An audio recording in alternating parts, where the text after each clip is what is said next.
Hello, Steelers Nation, and welcome to the latest episode of your Pittsburgh Steelers Syndicate with me, your co-host, Britsburg Owen, your voice from across the pond. Guys, before I start today's video, I just want to say a massive, huge thank you to all of you out there. The subs have really taken off over these last few days. As time of recording this video, we were sat at 958 subscribers, a massive boom of over 105 subscribers in 2 days. Guys, that is phenomenal. That is amazing. Thank you so much for all your support, for subbing, for watching the content. Mark and I are so appreciative of all you do and all those comments you drop us, all those likes you drop, watching the content. Thank you so much, Mark and I want to say a huge thank you for that. So, guys, today it's time for a rookie to be in focus for our Pittsburgh Steelers. And we're going to think about a guy who was signed as an undrafted free agent by the Pittsburgh Steelers, one of those original 10 undrafted free agents, a cornerback, something the Steelers obviously, I think, still need to add to their depth chart. A cornerback out of the USC Trojans, someone called Chris Steele. What a cool second name that is. Chris Steele for the Steelers. That would be a great thing, wouldn't it? So Chris Steele, who is Chris Steele? Chris Steele, like I said, is out of USC. He is from Bellflower. Yeah, Bellflower, which I think in California. He is a junior. He's 6 foot, 187 pounds, 31 1/8 inch arms, and that very vital statistic that we all want. Hand size, so important. 8 3/4 inch hands for Chris Steele. So let's find out a little bit more about this rookie. He was someone who enrolled at Florida but transferred to USC. He transferred to a major football program. Apparently, he transferred for moral reasons. He transferred for reasons that he talked about. His former roommate been up on a charge and didn't feel comfortable and asked for a transfer after that. So he went to USC. Now, when he transferred to USC, he came out of John Bosco High School, where he was very highly thought of. But it's felt that over his time at USC, that he really did fail to live up to the expectations that he came out of high school with. He was a very highly rated prospect coming out of high school, someone who they thought would develop into a phenomenal cornerback, but someone who's really failed to develop at USC. He has adequate size and length, and he makes it his job to maintain leverage versus release. He has the instincts that can lead to interceptions. He reads plays very well. He's a fluid mover. He's good at locating deep balls. He races downhill for hits. He's not afraid to hit and get involved in the tackle. That's all very good positive points about Chris Steele, and why a lot of analysts out there are talking about him in very favorable terms and talking about him as a member of that 53-man roster for the Pittsburgh Steelers. Certainly if we look at the depth chart, Levi Wallace, I think, is someone who is going to establish himself as the cornerback one this season. I have exceptionally high hopes for Levi Wallace. Our expectations maybe as well. Cam Sutton, Keller Witherspoon will fill that cornerback 2 role. You've then got Arthur Mole, I think, will also come in and play a very vital role too.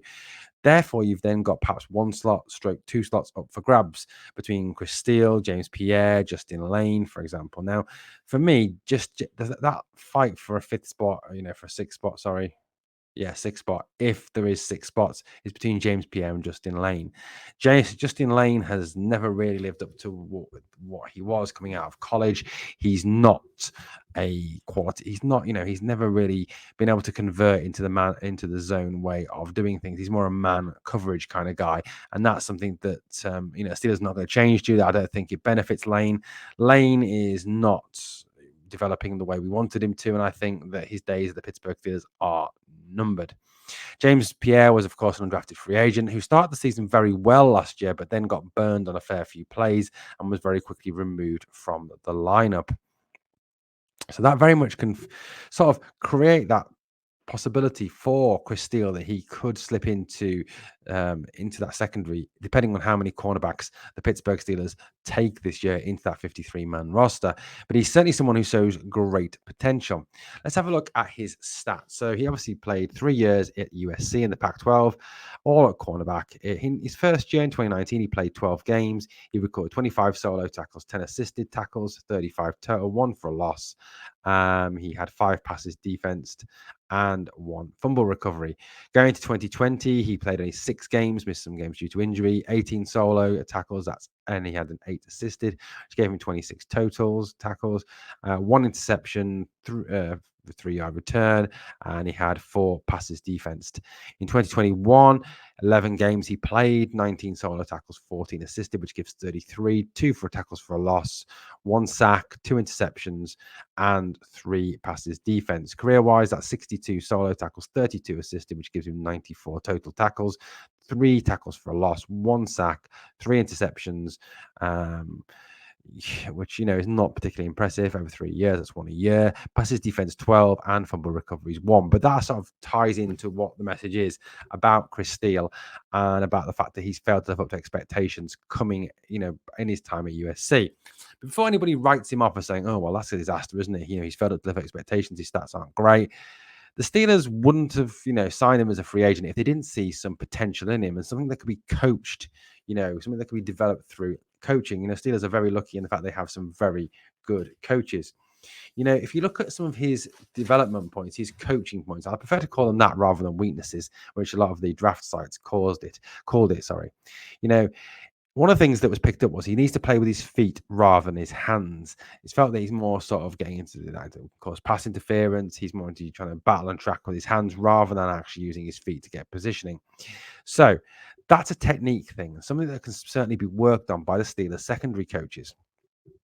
He can get burnt by the deep ball. And again, that comes down to positioning on his man, positioning on the field. And again, something that can be coached. He can get stuck on blocks too long. Again, that's a technique thing. And again, something that can be coached and developed. And if you look at the Pittsburgh Steelers defensive coaching staff, you've got Terrell Austin, who is the defensive coordinator, but he's also an expert secondary coach. You've got Grady Brown, who is the new secondary coach, who was hired from the University of Houston in 2020, obviously at the end of 2021 season. He has good college experience, has coached a number of different colleges, has coached the secondary, has coached linebackers, and obviously has a wide and varied experience. I think there's a great opportunity there with that potential that he's previously showed to really coach him up and develop him as a good cornerback possibility. Before we write off these guys and we say, oh, they're no good, let's cut them straight away, let's get rid of them, in that 90-man cut down to 53. Let's think of Joe, players like Mike Hilton. Mike Hilton was an undrafted free agent. Look at how well he played for the Pittsburgh Steelers, doing things that the defense, if staff saw that he could do, rather than trying to get him to do everything, they used him in a very special role, same as they're using Mole in the same way, in a very specialist role. And that may be something that Chris Steele can do for the Pittsburgh Steelers. And I have the utmost confidence that he can be coached up and developed, given the fact those coaching points are all around technique, positioning, things that can be coached into you, not into a lack of physical skill or physical qualities that he has. He ran a 4.4840, so he's no slouch. His his vertical jump was 37.5, so he's got a decent spring on him. All things that a good cornerback needs. So guys, let me know what you think. Is Chris Steele a possibility for the 53? Is he someone who could add to our cornerback room? Let me know in the comments below. And guys, remember to hit that subscribe button. Come and join the Pittsburgh Steelers Syndicate family. Thank you so much for listening, guys. And we're going to finish this as we finish everything with, here we go, Steelers. Come on!